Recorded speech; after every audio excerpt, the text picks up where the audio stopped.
Рочиштето се одложи, непријателите се помирија. На денешниот обид за старт на судењето за случајот тортура, Љубе Бошковски и Сашо Мијалков за прв пат се сретнаа во судница. Двајцата функционери се ракуваа. Мијалков подал рака, Бошковски ја прифатил. Според Бошковски, кој е оштетен во случајот, обвинетиот сакал да се извини. Вели дека со подадената рака Мијалков сакал да бара прошка.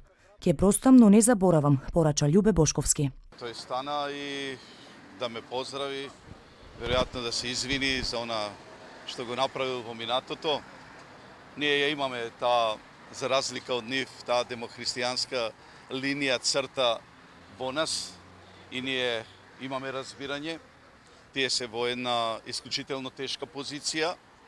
Од најмоćни луѓе во државата сега се во ситуација да се борат за сопствената слобода. Веднаш по изјавата се огласи и Мијалков.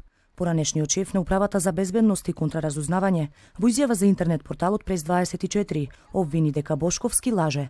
Немам никаква причина да му се извинам.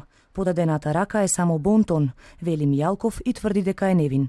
Инаку судењето за случајот тортура не почна ниту денеска, бидејќи еден од обвинетите бил на боледување.